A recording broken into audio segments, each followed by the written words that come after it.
L'économie du Brésil se construit entièrement grâce à l'esclavage. Les Africains sont envoyés dans cet immense pays, où dès le XVIe siècle, les colons portugais veulent cultiver la canne à sucre qu'ils ont importée et développer les ressources découvertes sur ces terres.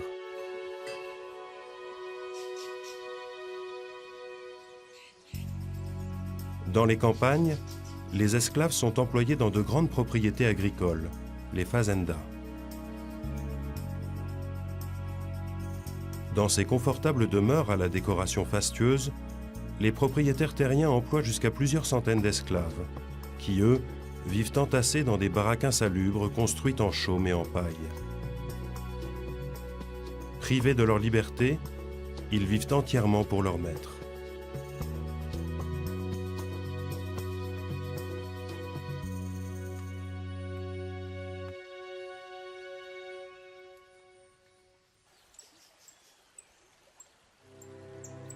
Grâce à cette main-d'œuvre, le Brésil a même été au XVIIe siècle le premier producteur mondial de sucre. Puis plus tard, les esclaves travaillent dans le café, le coton et le tabac. Até nem eram indivíduos, porque cada escravo era regido pela lei de propriedade. Então não era uma pessoa, era uma coisa. A legislação brasileira sempre tratou o escravo enquanto propriedade. Então, uma panela, uma bolsa, um armário, um escravo. Eram propriedades. Ville portuaire incontournable en Amérique du Sud, Rio de Janeiro tient un rôle majeur dans la traite négrière jusqu'à la fin du XIXe siècle. O fato do Brasil ser país escravista, ou seja, depender dessa mão de obra escrava, ele vai resistir até os últimos momentos em fazer a abolição. Le Brésil est le dernier pays du continent américain à abolir l'esclavage. En 1888, plus de 20 ans après les États-Unis, 40 ans après la France.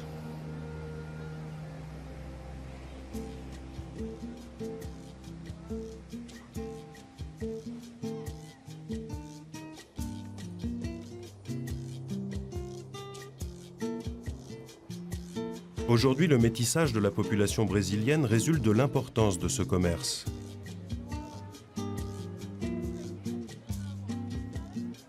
Pendant l'esclavage, il faut imaginer que la population noire est tellement importante à Rio que les voyageurs européens croient traverser une ville africaine.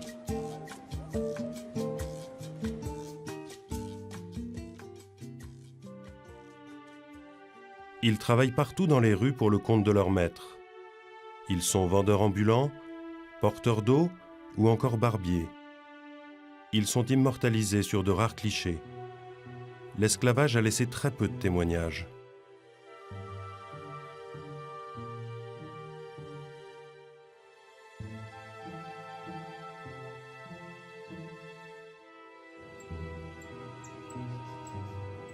À Rio de Janeiro, un endroit clé datant de l'esclavage a été retrouvé dans son état originel. C'est le quai du Valongo. L'archéologue Tania Andrade Lima l'a retrouvé lors des fouilles récentes. C'est le quai de l'ancien port où débarquèrent des centaines de milliers d'esclaves. 60 centímetros abaixo do cais da Imperatriz, nós encontramos as pedras do Valongo. E, para nossa surpresa, uma superfície muito ampla, muito grande. Nós não esperávamos encontrar quase nada e encontramos grande parte dele em razoáveis condições de preservação. Ce quai a été modernisé et recouvert au milieu du XIXe siècle, et aussitôt oublié. Mas a arqueologia histórica que nós fazemos, que nós praticamos, aspira a ser um antídoto contra amnésias sociais. E aquilo que as sociedades preferem esconder, optam por esconder, a arqueologia pode ir lá e pode trazer de volta. São coisas muito dolorosas, mas não é escondendo as nossas vergonhas que nós vamos resolver os nossos problemas.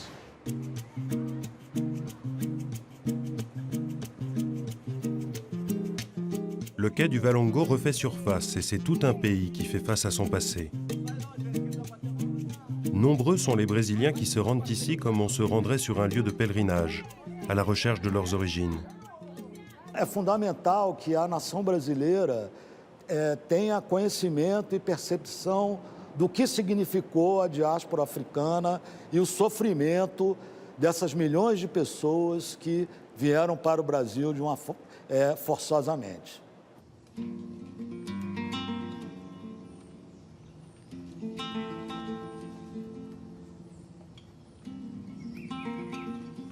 Plus de 100 ans après l'abolition de l'esclavage, de plus en plus de Brésiliens entament un travail de mémoire dans le plus vieux quartier noir de Rio.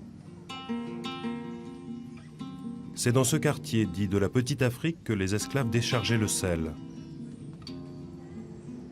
C'est aussi là que les Africains affranchis ont fondé l'une des plus importantes communautés noires. Sur les traces de leurs ancêtres, beaucoup se laissent guider par des historiens, le temps d'une marche symbolique. Claudio Honorato présente l'endroit le plus emblématique du quartier noir, la place Pedra do Sal. Bom, eu vou chegar mais pouquinho para cá. Aqui tem até ventinho aqui, ó. Pronto, aí o som até flui melhor. Essa região hoje é famosíssima, por quê? Porque nessa região, esses africanos, que trabalhavam no porto, os escravos ao ganho que circulavam aqui, esses dos mercados, que seriam os ambulantes, havia os quiosques também, tá? Você pega a legislação, você vai ver tudo isso. Eles moravam na encosta desse morro, nessas casas. Além daqui em direção à Igreja Nossa Senhora da Saúde, também existia o mercado de escravos, tá? Então, nesse espaço, eles fizeram o quê? Eles fizeram a sua música, Eles preservaram a sua cultura, a sua religião. Então, havia as casas de... Les Africains qui ont vécu ici ont largement contribué à la richesse de la culture brésilienne. Par exemple, c'est dans ce quartier qu'est née la samba. É só você andar pelas ruas do Brasil que você vai saber que esse foi o país que não só recebeu mais escravos das Américas, mas também é o país que mais sincretizou a cultura africana junto com as outras etnias, com as outras fontes que formaram o nosso país. E o poder descaso total por essa população. Eu li algo sobre mercado ali na região da Praça 15. Ce tourisme d'un nouveau genre a émergé depuis très peu de temps à Rio, avec la découverte du quai du Valongo en 2011. Une manière pour les afrodescendants d'exprimer leur africanité dans un pays qui a la plus grande population noire au monde après le Nigeria. É importante, muito, que tenham acontecimentos como esse, que a nossa cultura ela é sempre massacrada, judiada, maquiada, embranquecida. Então, quando a gente tem um pouco de acesso a isso e pode resgatar, a gente consegue afirmar mais a nossa cultura, identidade, enfim. Isso é importante pra caramba, assim, porque como se fosse uma catapulta. Primeiro a gente conhece o passado para depois ir para o futuro, para depois gerar o presente, E não costuma acontecer isso aqui no Brasil com o povo negro.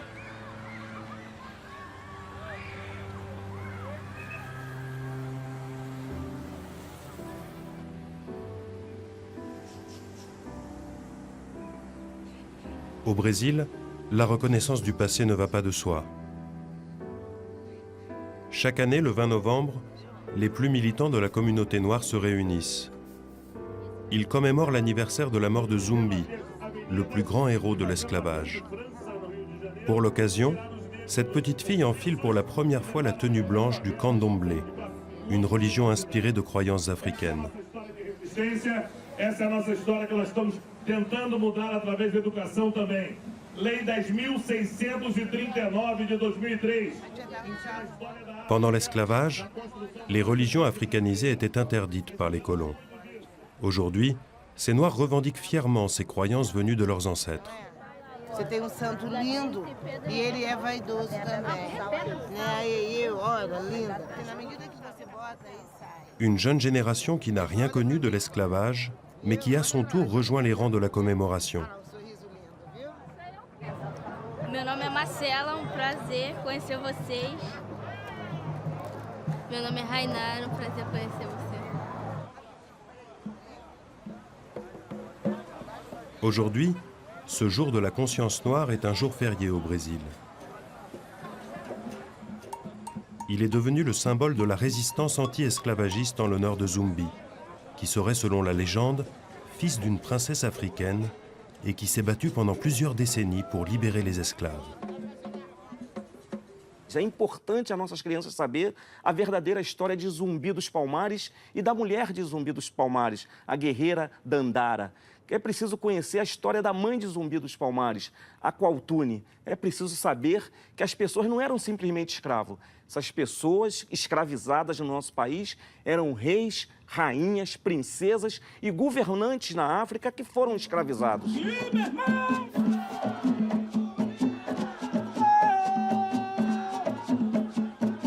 Ce héros a accompli des exploits qui suscitent encore aujourd'hui toujours autant d'admiration. Chef d'une communauté d'esclaves fugitifs au nord du Brésil, il a déclaré la guerre aux autorités coloniales et a affronté l'une des plus vastes armées jamais mises sur pied par l'Empire portugais. Beaucoup pensent que Zumbi accomplissait ses exploits grâce aux esprits africains, les orishas. Aujourd'hui, ces danses honorent justement ces divinités. Et on représente le héros de l'esclavage avec ses attributs de guerrier qui n'ont pourtant pas pu le sauver. Il est finalement mort au combat, battu par les colons à la fin du XVIIe siècle. E Zumbi acaba morrendo, né? Mas a gente sabe que os africanos não desistiram, né? Os africanos escravizados eles não desistiram, eles continuaram lutando por sua liberdade, até que finalmente conquistam essa liberdade com a abolição, né?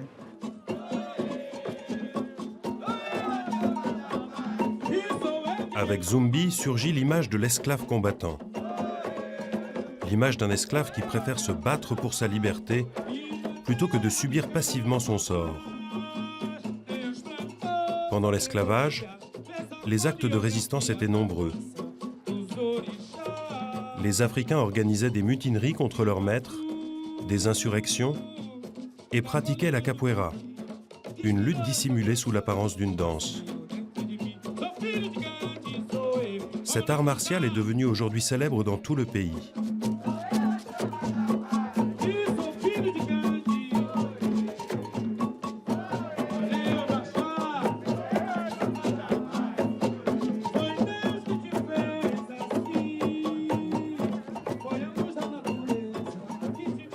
Ce jour-là, à Rio de Janeiro, cette fête est l'une des seules manifestations en l'honneur de Zumbi.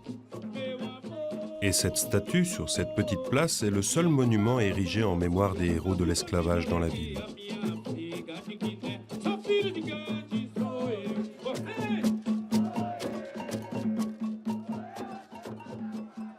La commémoration de cette histoire n'a pas encore de place significative dans l'espace public, alors qu'elle concerne une grande partie de sa population.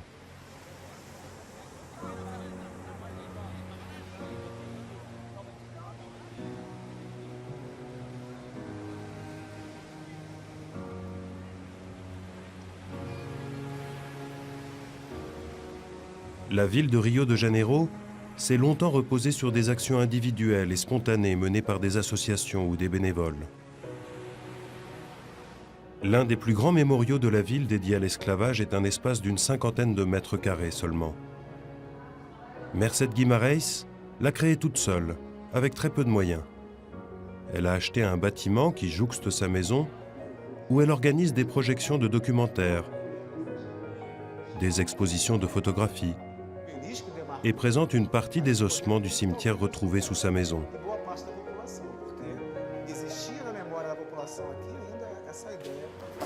Tudo bom?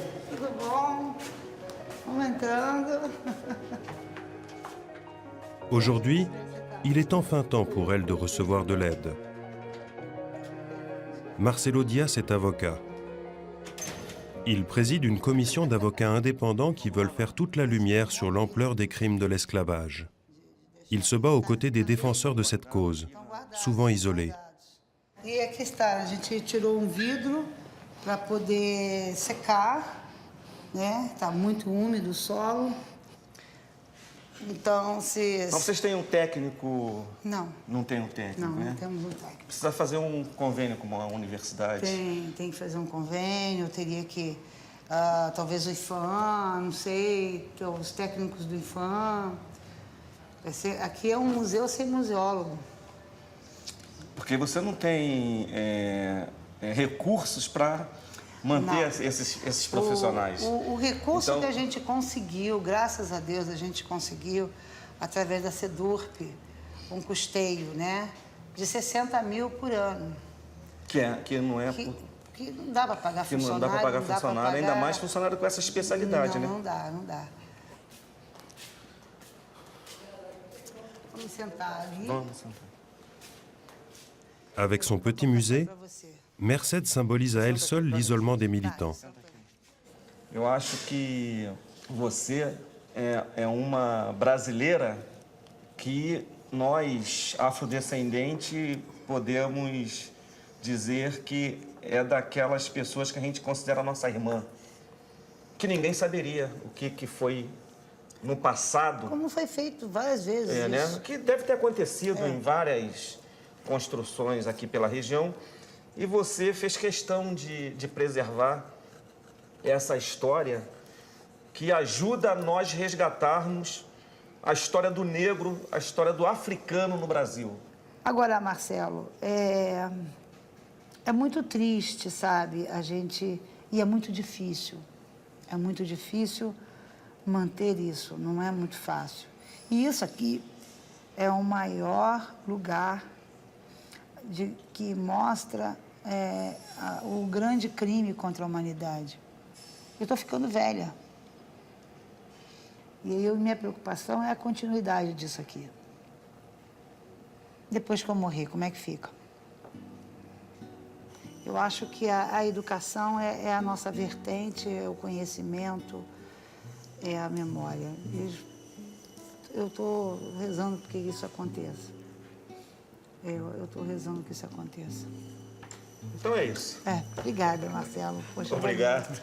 Um abraço. Valeu. Tchau. Dia 9, hein? Dia 9. Marcelo, qui se bat pour obtenir des réparations de l'État, va peut-être aider Merced à bénéficier de nouvelles subventions. Ce serait un grand changement pour elle, car jusque-là, Merced était confrontée au silence des institutions. Não deram importância. Levou muitos anos para que a um governo, porque essa importância não depende do povo, depende de um governo, né? Um governo, um prefeito que se tenha um pouco de pensamento humanitário. E levou esses anos todos, né? E a gente pode dizer que havia um racismo também, um racismo de não dar importância a isso. Vamos reivindicar que o Estado brasileiro, que o governo federal e o governo estadual reconheça a dívida que o Estado tem para com a população negra. Nós reivindicamos que a presidência da República e o governador do Estado mande um decreto, tanto para o Congresso Nacional como o governo do Estado, para a Assembleia Legislativa, reconhecendo a responsabilidade do Estado nesse processo de escravização dos africanos, nesse processo de exclusão de 500 anos e que peça perdão. Até hoje, o Estado brasileiro não pediu perdão à metade da população pela escravidão.